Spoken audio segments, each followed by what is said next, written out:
So what is the safest gestation to be giving birth if you are of advanced maternal age? So you are over 35 years of age, what used to be called a geriatric pregnancy.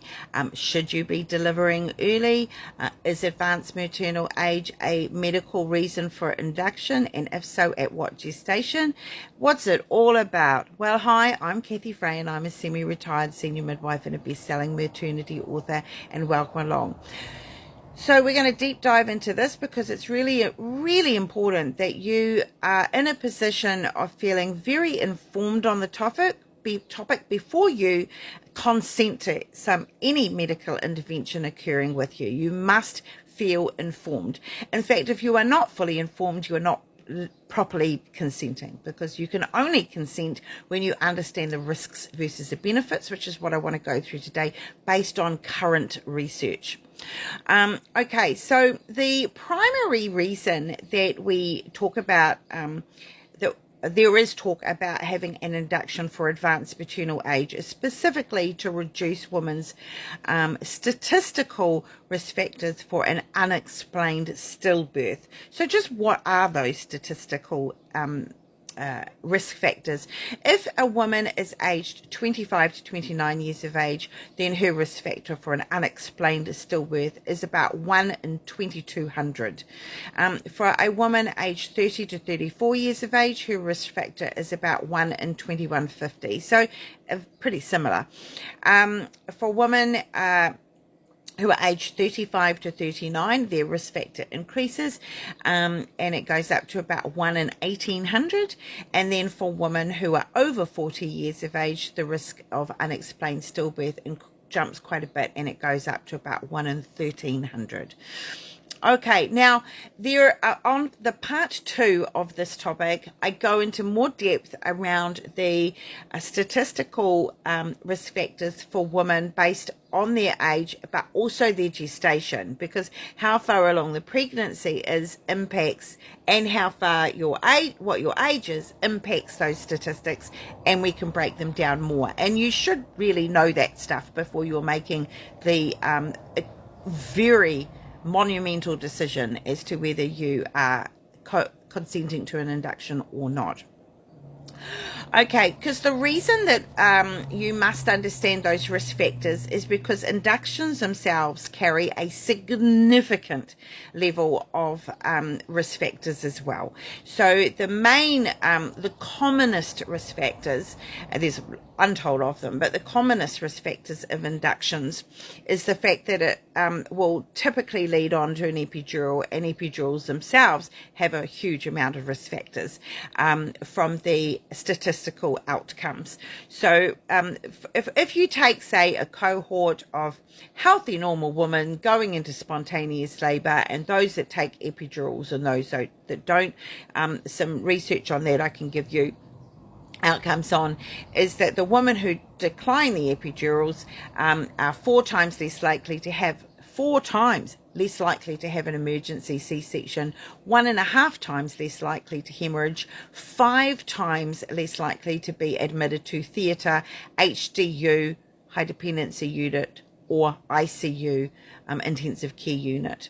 And their babies are 3 times less likely to have low APGAR scores, which means that they are arriving into this world in a far better condition on average, and their babies are half as likely to need admission to NICU or SCBU, so that's the neonatal intensive care unit or the special care baby unit. Now, the current guidelines we use are the NICE guidelines, which is the NICE, the National Institute for Healthcare Excellence, and they were last updated in 2021. So they are very current guidelines. Now, previous to these guidelines, the NICE guidelines gold standard best practice was that an induction should occur for advanced maternal age between 41 and 42 weeks. But due to more research that's been done, the recommendation is now 41 weeks, but certainly not 40, 39, 38, or 37 weeks. That's for sure. And what it also says, well, these are the words. The guideline recommends that women with uncomplicated singleton pregnancies should be offered induction at 41 weeks. And listen to this. If women choose not to have induced labour, their decisions should be supported and their care options discussed with them.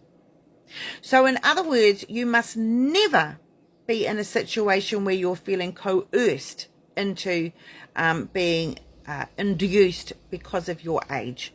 That should never be happening. You should never feel coerced. You should never be sort of made to feel a bit guilty or a bad mother if you decline an induction, before 41 weeks. That's unethical. It's medically immoral. It's not following best guidelines, because we know that there are risks associated with inductions, and those risks have to be weighed up.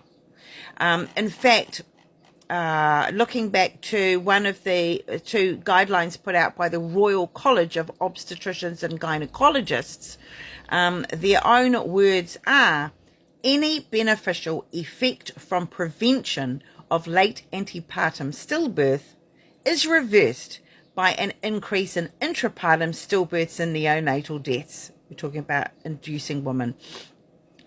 Further research is urgently required to define the effect of induction of labour in women of advanced maternal age.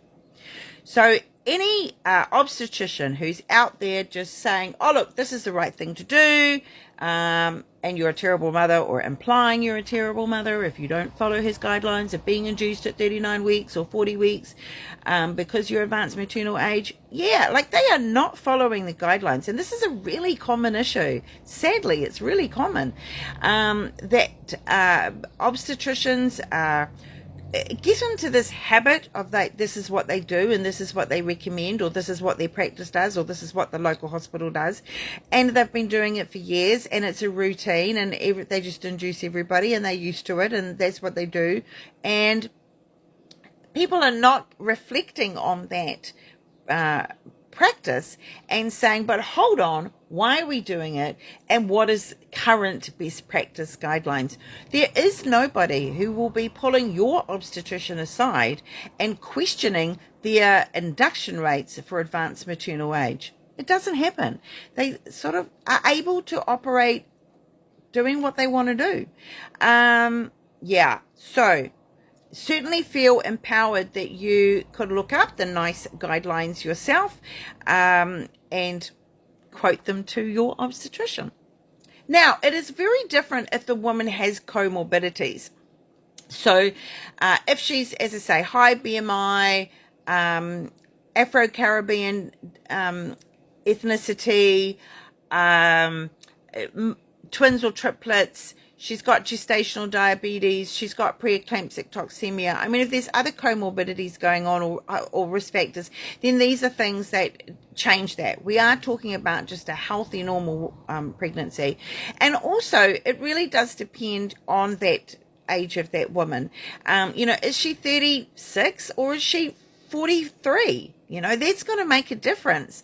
One of the guidelines I particularly like myself is if you're over 40 weeks and over 40 in age, then it's time to be induced. But there is no guarantee that that's absolutely the right thing to do. What we do know is more research needs to be done. It just needs to be done, especially around that 35 to 40 age group. Because we are hypothesizing that this is the right thing to do, and the induction could cause its own set of issues. So make sure that you do feel supported and that you're not feeling coerced, and that you have a really good conversation about it with your obstetrician, and there's not just the standard blanket practice, because that's absolutely not appropriate. All right, well, hopefully that's all great, and definitely go on to the part 2 because there's loads of really good information there. Bye, everybody.